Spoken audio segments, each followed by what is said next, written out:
closely on Alan Wake. Alice has been kidnapped. Alan, please help me. Alice? You'll do exactly what I say if you ever want to see your wife again. I can't tell anyone except my agent Barry. Damn it, Barry, they'll kill her. You're my best friend, and I'm worried that you're not right in the head. The ransom is a manuscript I supposedly wrote that's coming true before my eyes. It happened just the way it was on that page. So dark. I have found only a few scattered pages. I want the entire manuscript. The deadline is in 2 days. I found Mr. Wake's pages. Good girl. How the hell did she get her hands on the manuscript anyway? I don't know. She's resourceful. I told you you were too hard on her. Listen, I found out all sorts of interesting stuff while I was digging around. Yeah. Mr. Wake, it's Sheriff Breaker. We have an FBI agent here, Agent Nightingale. FBI? He's anxious to see you. You'd better come to the station. Okay, I'll be right over, Sheriff. Let's make this quick, huh? Help you folks? Name's Randolph. I'm the manager. We're looking for Rose. Works as a waitress down at the diner. Rose, sure. Nice girl. Who wants to know? I'm Alan Wake. The writer, huh? I heard on the radio you were visiting. Well, I'll show you her trailer. That Rose, she's a nice girl. Always pays her rent on time. As I was saying, Al, I found all sorts of weird stuff from the local newspaper's archives. This place is crazy. Disappearances, mysterious deaths, urban legends come true, and get this, most of this stuff takes place around Cauldron Lake. Well, you ain't wrong, mister. The Indians thought the lake was a doorway to the underworld. I'm the God-fearing type myself. I don't hold with that sort of thing. Yeah, okay. Anyway, there was an island there owned by a guy called Thomas Zane. Now, some of the articles I found about him make him out to be a famous writer, but I ran a bunch of searches, couldn't find a single thing he wrote. Zane was heavily into diving, so much so that the place came to be called Diver's Isle. But the volcano under the lake erupted in 1970, and Zane went down with the island. Yeah, how about that? It was there in the morning, as if it had fallen from the sky. But it would take a tornado to lift something like that. We're damn lucky it didn't crush any of the trailers.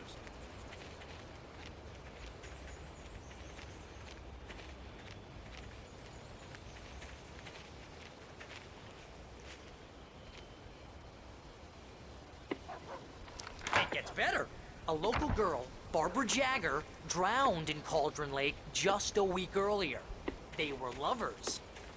Sure, Jagger's a local spook story. The Scratching Hag comes for you in the dark. Childish stuff like that. Anyway, Al, I'm just getting to the best part. All of the articles about this stuff were written by Cynthia Weaver. I asked around, and she's that crazy bag lady you met. What, the lamp lady? She can be a little loopy, but she's not homeless or anything. Yeah, anyway, she knew both Jagger and Zane before they both died, and she had some kind of a breakdown.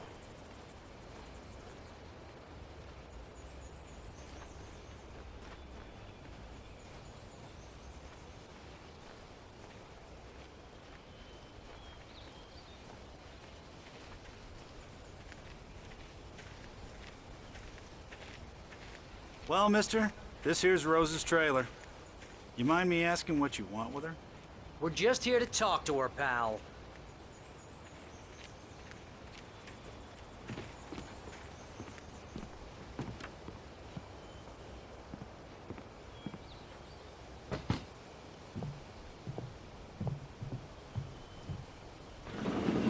Welcome to... Oh dear, Mr. Wake. I'm so glad you're here. Rose, you have my manuscript? Oh. Oh, yes. Yes. Please, come in. Hey, this is really good. Rose, Yes, my manuscript. I really need it. I understand. I know what you need. A muse to inspire you. Oh, for Barry? She doesn't have anything. Yeah, hey, Al?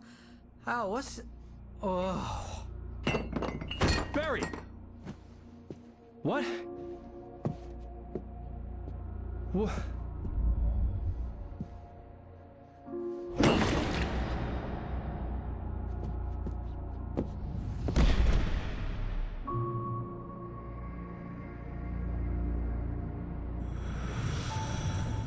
coming for you, hiding in my barber's skin.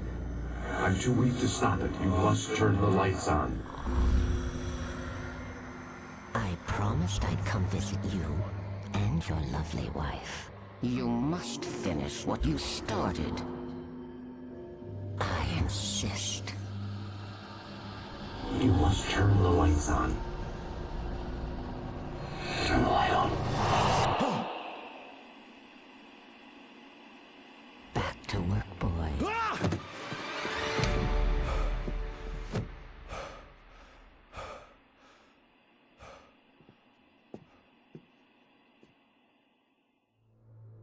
I felt nauseous, hungover. Only anger kept me going.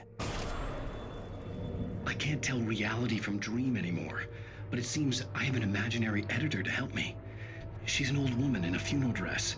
I call her Barbara Jagger. She's very strict. I'm writing faster and faster. My manuscript is being heavily revised.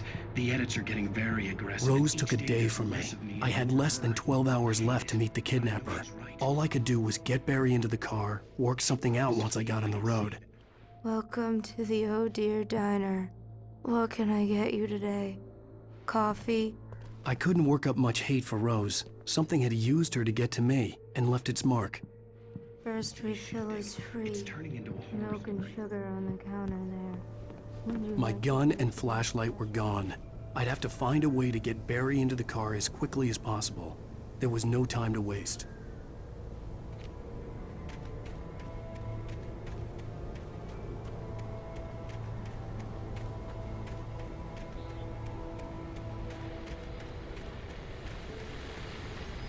I just stepped outside to catch a breath of fresh air. Let me tell you, the weather's getting heavy. Nights like this make me especially glad I'm here talking to you and not home in bed. Once the weather takes a turn like this, I can't sleep at all. It's all take this.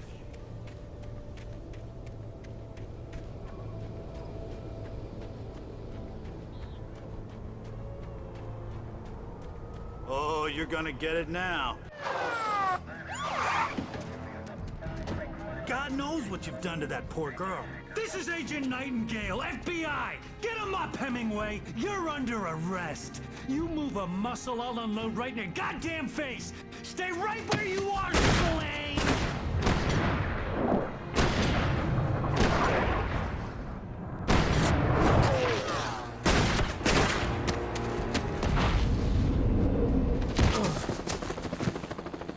What are? I'm standing right here, you goddamn maniac!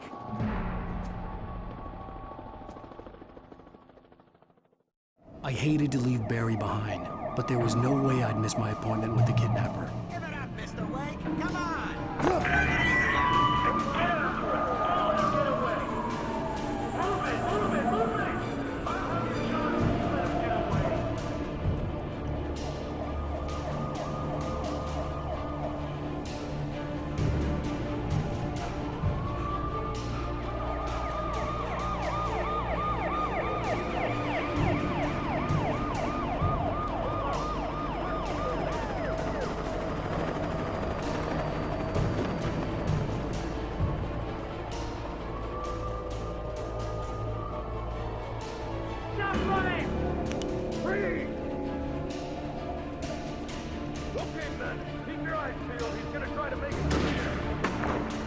Oh, damn.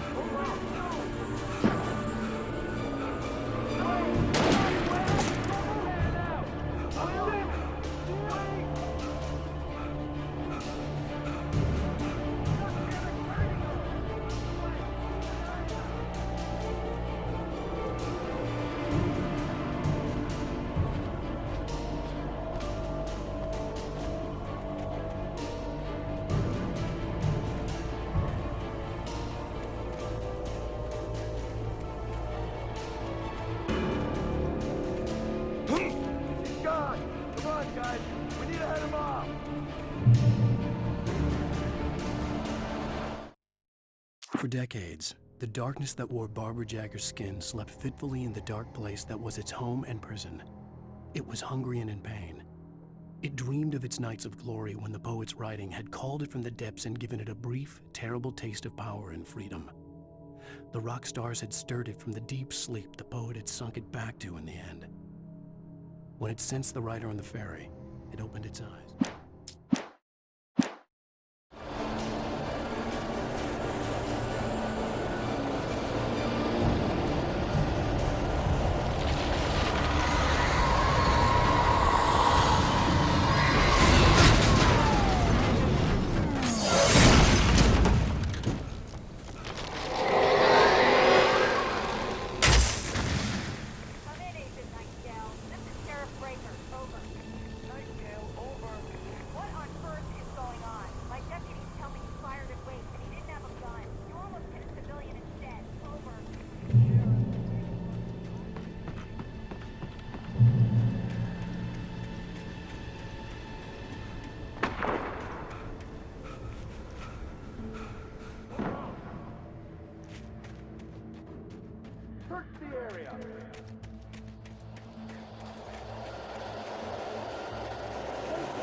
This horror was everywhere I went, circling me. The cops didn't stand a chance. They were after a writer, not a monster. You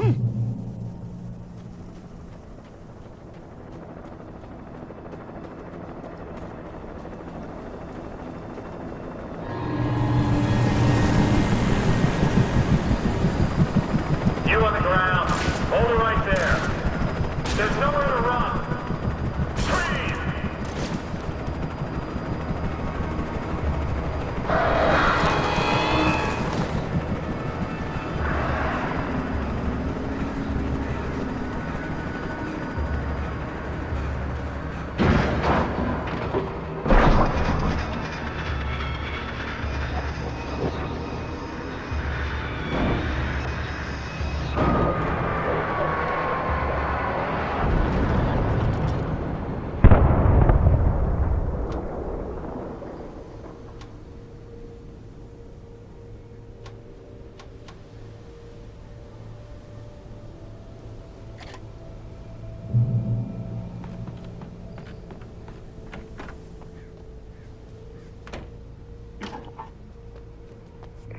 This is James. Mulligan, Thornton, come in. Over. Thornton here. Jake, we got both Wheeler and Rose in custody. They didn't put up a fight or anything. But hey, come on. I could see the lights of the radio station in the distance. Over. Go ahead, Mulligan. Over. We got Wheeler and Rose here. Wheeler's drunk or hopped up on something. Speaking of which, that Fed had a pretty distinctive whip of Rose's scotch about it. I imagined that the broadcast tower in the distance was part of the local radio station. Maine seemed like a decent guy. Perhaps he could give me directions to the coal mine.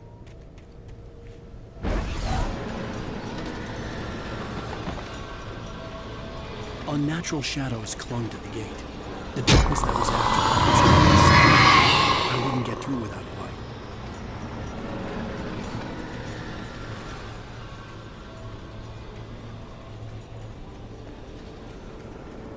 There was no power to the searchlight.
It took me a moment to recognize the flashbang grenades. They were an ideal weapon for my situation. Team 1, come in. Over. Team 1, this is Sheriff Breaker. Report. Over. Team 2, come in. I need a report. Over. Come on, guys. Talk to me. Come in, please. Over.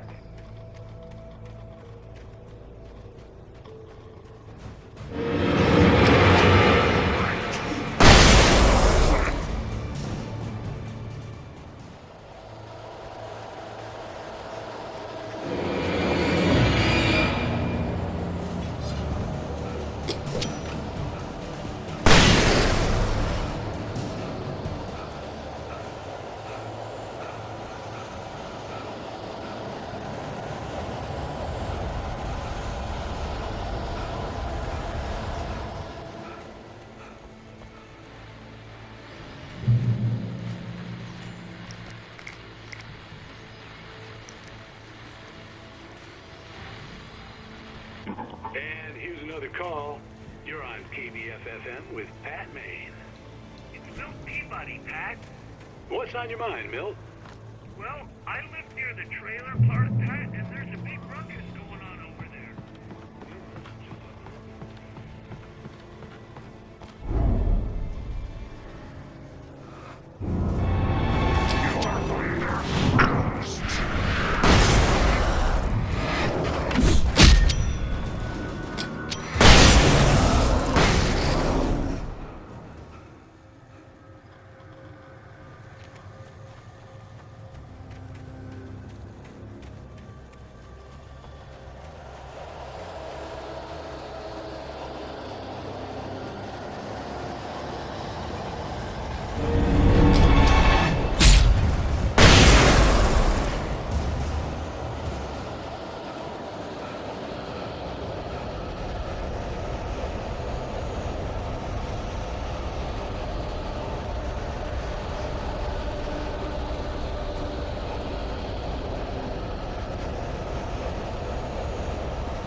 I hope Maine could lend me a car to get to the coal mine. Oh, why, hello, Lorna. What do you have for us? Well, I just don't see why the cops found it with the trailer park. What do you mean?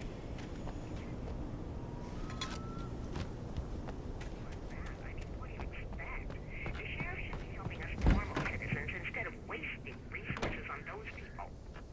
Well, Let the try and sort themselves out. I'm sorry, but my granddaddy fell to Bright Falls in 1911. well, thank you very much for that compassionate viewpoint, Lorna. Oh, here's a little surprise. The famous writer Alan Wake just walked in, folks. I'm going to see if I can talk him into an interview. Come on in, Mr. Wake. Oh, I'm so glad you could find the time to do this, Mr. Wake. Nowhere to run now, Dan Brown. You back away from me. Don't hurt it. Whoa, everyone calm down. Put the gun down. We're all friends here, right? Cool your jets, Nightingale. We got him. Judas Priest! What the hell's the matter with you? There's a civilian in there.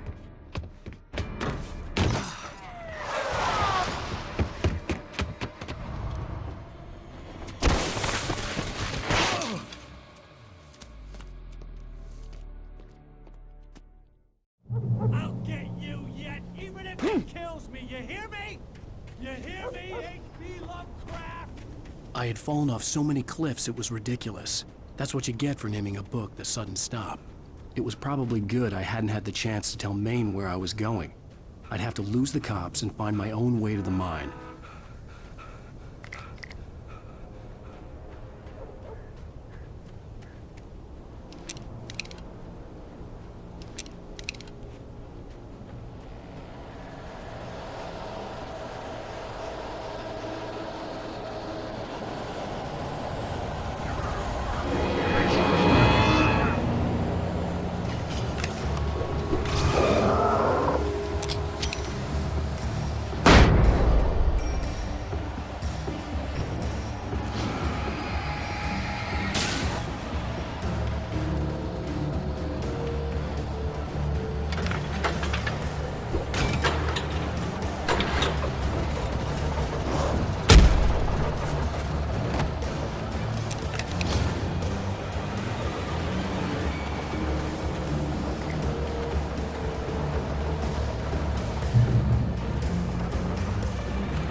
There was no sensible reason for the power company work lights to be here. It was almost as if they'd been left for someone like me to use.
Hello?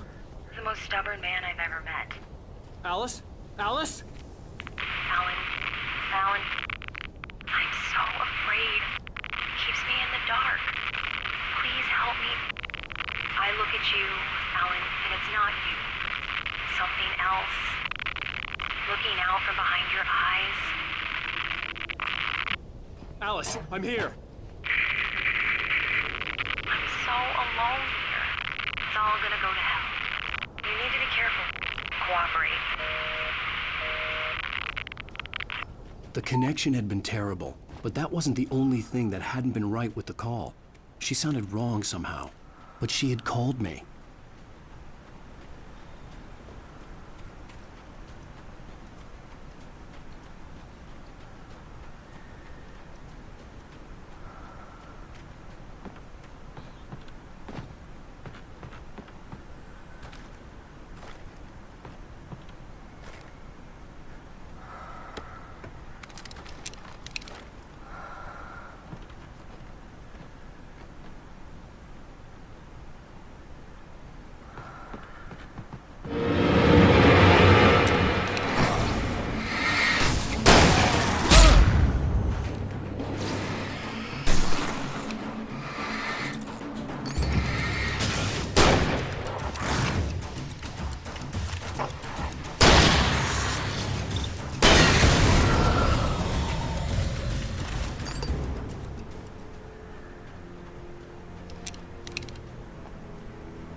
I could see a railway bridge up ahead, and a warehouse of some sort on the opposite shore. I hoped I could find a car from there.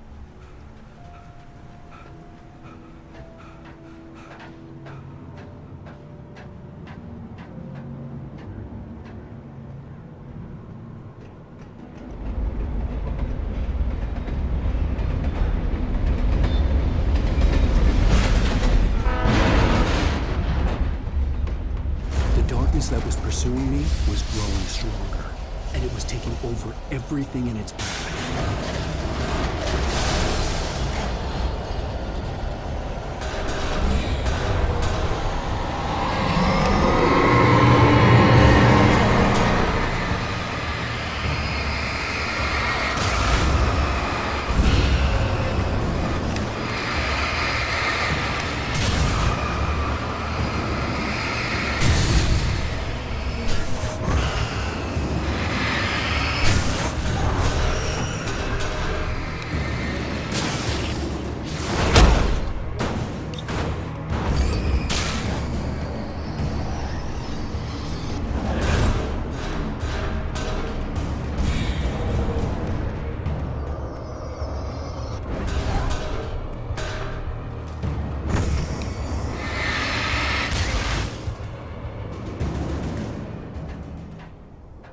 As a teenager, just starting to get interested in writing, Stephen King had been a source of inspiration to me. I thought about all the inanimate objects that had come to life in his books. No one is safe in a good horror story. Certainly not the protagonist. That's what makes them fun. This was anything but. The darkness could possess anything, and it was getting closer.